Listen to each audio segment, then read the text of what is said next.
मंडळी, मी आशिष मगर स्वागत आहे तुमचं एटीएम गुरु युट्यूब चॅनलवर। आणि बघा, आज आपल्याला एक महत्त्वाची गोष्ट पाहायची। काय महत्त्वाची गोष्ट आहे तर बघा, जेफ्री एप्स्टीन सध्या भारतभर चर्चा आहे। Epstein Epstein Epstein Epstein file मध्ये कोणाचं नाव आहे, कोणाचं नाव नाही। आता कोणाने काही जणांनी म्हणलं की एप्स्टीन फाईल मध्ये मोदीजींचं सुद्धा नाव आलंय।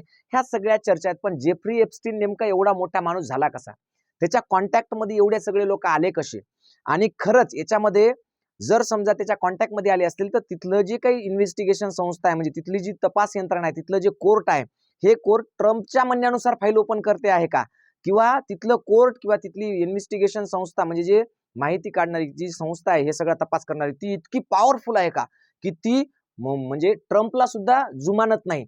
ह्या सगळ्या गोष्टीचा विचार करायचा। सगळ्यात महत्त्वाचं पाहणं काय की हा जो एप्स्टीन होता, यानं एवढं मोठं साम्राज्य उभं कसं केलं। जगातले एवढे महान मोठमोठे लोक जे होते, श्रीमंत, अत्यंत श्रीमंत आणि मोठे लोक, त्यांनी ते कसे जाळ्यात ओढले, हे सगळं कशा पद्धतीने केलं।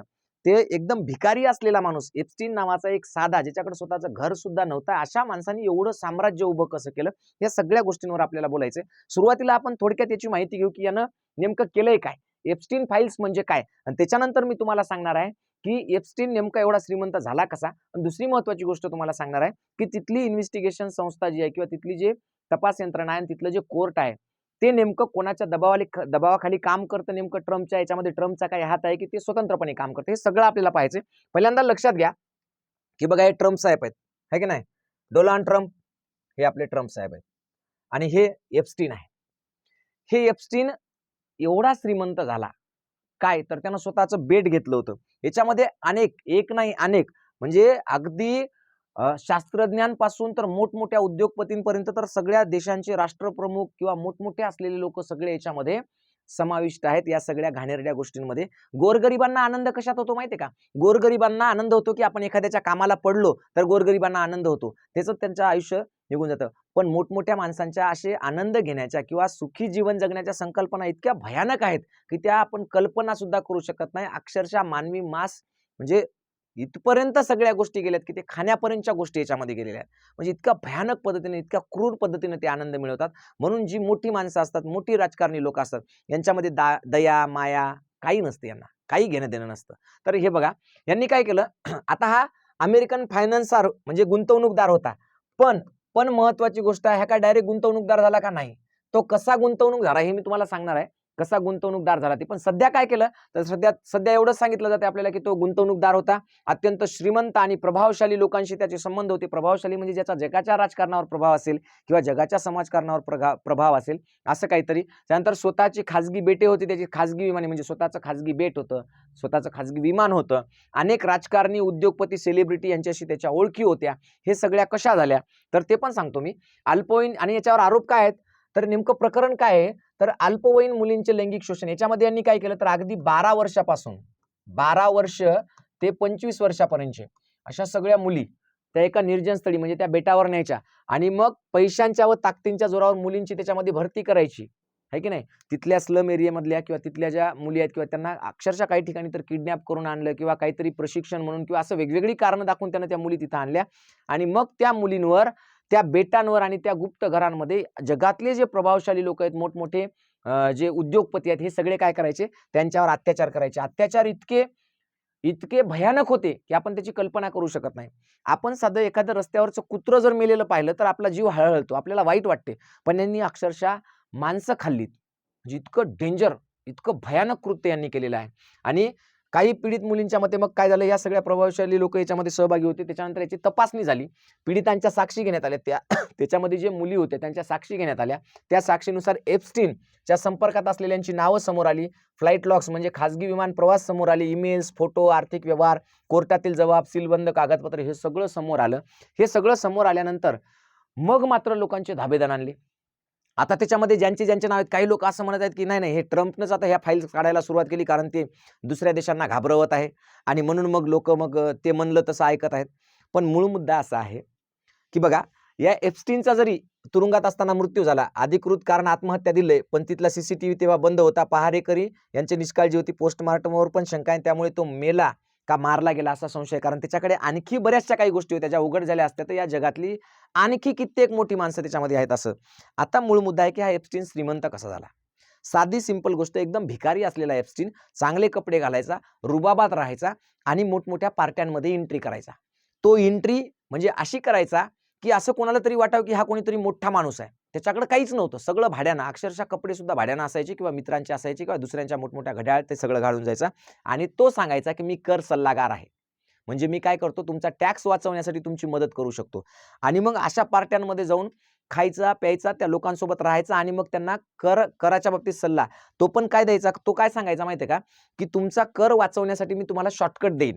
म्हणजे तुमचे पैसे वाचवण्यासाठी, टॅक्स वाचवण्यासाठी मी तुम्हाला शॉर्टकट देईल. आणि मग तो लोकांना अशा पद्धतीनं कॅप्चर करू लागला आणि त्यांना ते टॅक्स वाचवण्यासाठी वेगवेगळ्या क्लुप्त्या सांगू लागला आणि त्याच्यातून तो पैसे कमवू लागला. हे पैसे कमवल्यानंतर त्याच्या असं लक्षात आलं की ही जी मोठमोठी लोक आहेत ही आनंद उपभोगण्यासाठी काहीही करायला तयार असतात. त्यांनी त्या पार्ट्यांमध्ये, त्या लोकांमध्ये असलेली मानसिकता ओळखून घेतली की या लोकांना नेमकं काय पाहिजे असते आणि त्याच्यानुसार मग त्यांनी कमवलेल्या पैशातून एक बेट विकत घेतलं आणि त्या बेटावर त्यांनी इतकं सुंदर की असं वाटावं की ते पृथ्वीवरलं स्वर्ग आहे. असे छान गार्डन, त्याच्यामध्ये मोठमोठे हॉटेल, स्विमिंग पूल, सगळं असं सुंदर बनवलं. आणि मग तिथं तो पार्ट्यांमध्ये गेल्यानंतर आपले जे मोठमोठे लोक आहेत ज्यांच्यासोबत त्यांच्या ओळखी झाल्या, त्यांना तो सांगायचा की तुम्हाला पृथ्वीवरचं स्वर्ग मी दाखवीन, चला तिथं. आणि मग तिथं ही लोक जायला लागली. हळूहळू ही जे सिंडिकेट असतं, एक यांची एक गँग असते मोठ्या लोकांची, त्यांच्या आपसात रिलेशन असतात, त्यांच्याकडून मग ते काय झालं, सगळ्यांकडे पसरलं आणि ती मोठमोठी लोक तिथं जायला लागली. या फाईल्समध्ये कोणाचे नाही तर कोणाचे भरपूर रोजच्या रोज नवीन खुलासे होतात. मोदी साहेबांचा सुद्धा एका ईमेलमध्ये उल्लेख आहे, तो त्या ईमेल पुरताच मर्यादित राहावा. आपली संस्कृती, आपल्या देशाची जे काही परंपरा आहे, गौरव आहे, परंपरा आहे, तो कायम राहावा, तिथून पुढे ते जाऊ नये अशी आपण अपेक्षा करूयात. पण शेवटी साहेब काही कमी फिरलेले नाहीत, आहे की नाही, दर 8 दिवसाला बाहेर जातात.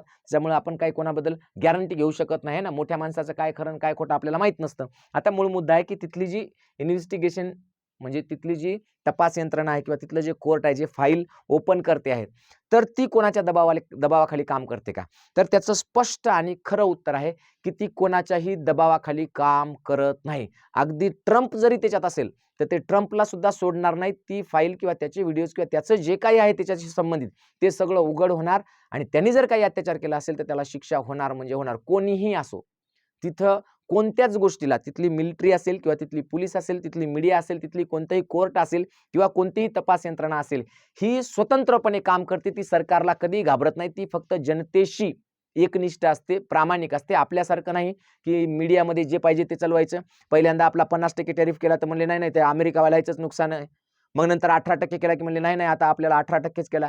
पण आपल्या गध्याला हे माहित नाही की आपण 0% त्यांना द्यायला आणि त्यांच्या आपल्याकडून ते 18% घ्यायलेत. म्हणजे ह्या सगळ्या गोष्टी आहेत. तर आपल्यासारखा चाटुकार मीडिया किंवा झेलणारा मीडिया त्यांच्याकडे नाही आहे. तर हे अशा पद्धतीनं हे सगळं प्रकरण आहे. एक साधारण माणूस पार्ट्यांमध्ये जाऊन ओळखी वाढवतो, त्याच्यातून पैसे कमवून अशा पद्धतीनं हे सगळं कांड एवढं मोठं केलं त्यांनी. अशा पद्धतीने अत्यंत वाईट आणि विकृत पद्धतीने हे सगळं केलं. आणि ही सगळी कोण करतात, तर मोठमोठी राजकारणी, उद्योगपती आणि श्रीमंत लोक. म्हणून हे श्रीमंत, मोठी लोक किंवा राजकारणी लोक यांना तुमच्या माझ्या भावनेशी काही घेणं देणं नसते. यांना फक्त आणि फक्त पैसा कमावणे आणि त्या पैशामध्ये अय्याशी करणं एवढंच यांना माहित असतं. गोरगरिबांचा आनंद हा छोट्या छोट्या गोष्टींमध्ये असतो. अक्षरशः पाऊस जरी वेळेवर पडला ना, शेतकऱ्यांना पाऊस जर वेळेवर पडला तरी त्याचा आनंद गगनात मावत नाही. एखाद्या गरीबाला त्यांनी मदत केली तरी सुद्धा त्यांना खूप जास्त आनंद होतो. पण या दलिंदर लोकांचा आनंद वेगळ्याच गोष्टीमध्ये असतो. म्हणून अशा लोकांचे फॅन होण्यापेक्षा, अशा लोकांना सपोर्ट करण्यापेक्षा तुम्ही आपल्या लेकराबाळांकडे व्यवस्थित लक्ष द्या. आपली संस्कृती, आपली परंपरा जपा. मुलांना चांगलं शिकवा, चांगलं मोठं करा आणि त्यांच्याकडून आपल्या कुटुंबाचा, आपल्या समाजाचा, आपल्या गावाचा, जिल्ह्याचा, राज्याचा आणि देशाचा विकास व्हावा यासाठी प्रयत्न करा. त्यासाठी आपण सुद्धा प्रयत्न करतो. आपल्याकडे सुद्धा काही महत्त्वाच्या गोष्टी आहेत की ज्या आपण ऑनलाईन YouTube म्हणजे ॲपच्या माध्यमातून आपण विद्यार्थ्यापर्यंत पोहोचवतो. जसं की आपली 7वी स्कॉलरशिपची बॅच आहे. या बॅचची किंमत जरी इथं एवढी लिहिलेली असली तरी सुद्धा ही बॅच फ्री आहे, अगदी मोफत आहे. ही बॅच अगदी मोफत आहे 7वी स्कॉलरशिपची. त्याच्यानंतर 5वी नवोदय आहे, ही सुद्धा बॅच आहे. त्याच्यानंतर 4थी स्कॉलरशिपच्या बॅचची किंमत सुद्धा 999 रुपये फक्त आहे. 6वी फाउंडेशन, 8वी NMMS म्हणजे 5वी ते 8वी पासून, 4थी ते 8वी पासूनच्या सगळ्या बॅचेस ATM गुरु एज्युकेशनमध्ये आहेत. लवकरच याच्यात 9वीच्या आणि 10वीच्या बॅचेस असतील. त्याचबरोबर 3रीची सुद्धा एक बॅच याच्यामध्ये असणार आहे. तर ज्यांनी अजूनपर्यंत ATM गुरु एज्युकेशन हे ॲप प्ले स्टोअरवर जाऊन घेतलं नसेल त्यांनी घ्या. त्याच्यातून आपल्या लेकराबाळांच्या चांगल्या अभ्यासासाठी, चांगल्या म्हणजे शिक्षण आणि संस्कृती ह्या दोन्ही गोष्टी मिळाव्या यासाठी हे ॲप घ्या आणि त्याच्यातून तुमच्या मुलांचं करिअर घडवा. अगदी काही ठिकाणी तुम्हाला अगदी 0 रुपये फीस आहे, तर काही ठिकाणी मोजकी फीस आहे. तुमच्या मोबाईलच्या रिचार्जपेक्षाही कमी. ही एक प्रकारे सामाजिक चळवळ असल्यासारखी आहे म्हणून आपण ती चालवतो. तर ह्या सगळ्या गोष्टींकडे पाहताना भविष्याचा वेध तुम्ही नक्की घ्यावा एवढी विनंती करतो आणि थांबतो. धन्यवाद. जय जिजाऊ, जय शिवराय.